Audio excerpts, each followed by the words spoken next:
קוראים פיני שחר, אני מנהל השיווק בגשרים. בעקבות יריד הנדל"ן שערכנו לפני כחודש, נולד הרעיון הזה של הפורום הזה שאותו אנחנו מקיימים היום, שהוא היוזמה של כמה וכמה מחברי הפורום כיום החשובים. זה צרכן חרדי. אנחנו צריכים להגיד אותו כמו שאמרנו פה בסך הכל, אבל להגדיר את זה מילה אחת. אחד, שכל 50 או חלק מ-50,000 שקל אצלהם זה וואו. זה דור שני או שלישי לאברכים.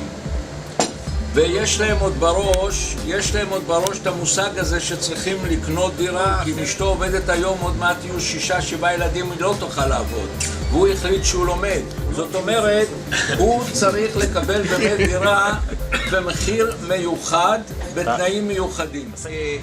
אם נשכיל להבין שכוחנו פה באחדותנו ולא כסיסמאות, אלא אם אנחנו, לא אני אדאג לעמנואל והוא ידאג להר יונה והוא ידאג לקריית מלאכי, אלא אנחנו נחדיר את זה בתודעה הציבורית שאפשר לצאת לפריפריה ולא משנה לאיזה פרויקט, הרי שאנחנו גם מבחינת value של עלויות פרסום ביחס לתפוקה תהיה הרבה יותר גדולה, אבל אם נצליח ליצור פה איזשהו פורום שידע לקחת ולמקסם, אולי לגור בפריפריה ולהראות שעם כל הכבוד והערכה עדיף, גם אין ספק שהיום בציבור הדתי והחרדי לא מעט זוגות מגיעים למשברים בחיי הנישואים כי גרים בדירת 2 חדרים. הרבה בנות ובנים נשארים בבית עד גילאים יחסית מבוגרים, מכיוון שיש בעיה רצינית של מימון ושיתופי פעולה מימוניים בין ההורים לפני החתונה. הציבור החסידי היום, חצי שנה אחרי החתונה, 80% יוצאים לעבוד. נגמר המושג כל זה? נגמר? תמיד זה... לא, אתה טועה. אתה חי... אני אחד הציבור לא, היה שינוי ב-15 שנה האחרונות שעלה גרף הלומדים. הלומדים וזה... יורד חזרה. הוא ירד דרסטית בחזרה. 80%? לא יודע מה קורה לתאם. הציבור החסידי פועל לפי הגדרות של הפעולות. בציבור הליטאי אין אף אחד שמסוגל לעשות את מה שהציבור החסידי עושה. אז אני אגיד לך, זה לא היה כל חיבור שבין 21 היה מעל 2,000 יחידות דיור שמוכנות למכירה לחרדים. המספרים שאני דיברתי איתם אז היה 725,000 שקל.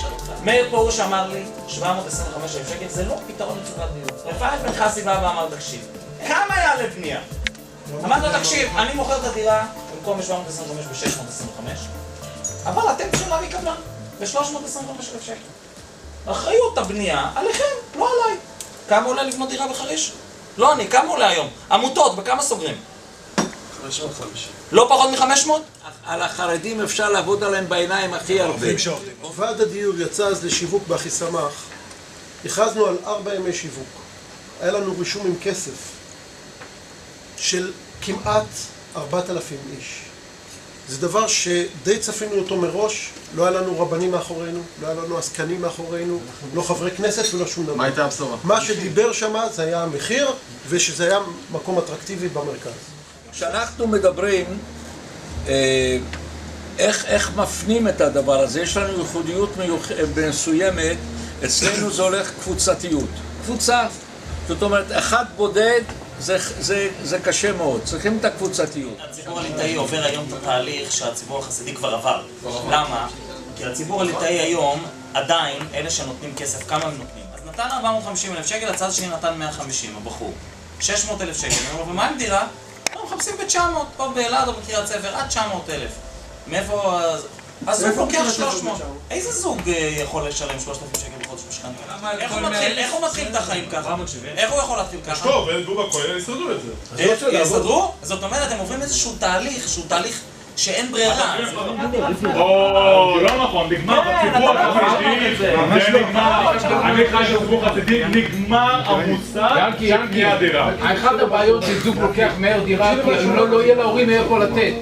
שמה? ברגע שהוא לא יקנה דירה בדקה שהוא מתקדם לכסף כבר יהיה הבא בתור, תשמע, אז קודם כל צריך באמת שההורים, מי שנותן, שייתן את 40-50,000 שקל, זה מה שנותנים היום בציבור החסידי, זה מה שנותנים, אין מה לעשות, שעשו את זה לפני החתונה, אבל אל תקנו מיד. אם אנחנו פה בקהילה הזאת נשפר ונעלה את התדמית על ידי זה שנמנע מחלטורות לגשת לציבור החרדי כי יש שם משברים. הרי התוצאה של דבר כזה אנשים משקיעים ולא מאמינים אחר כך. להעלות את הרמה של האנשים שעוסקים בזה, אם זה אוספים קבוצה, אם זה קבלן. צריכים למכור את זה בצורה נכונה ולהציל אברכים שיושבים ולומדים ולבנות את זה יפה, לתכנן את זה יפה, שיהיה קרן גוף שירכז את זה בארץ אמין, רציני, שיספוג את הכסף וחלקו את זה בהיגיון. אפשר גם לבנות על התמיכה וזה יכול לעזור מאוד.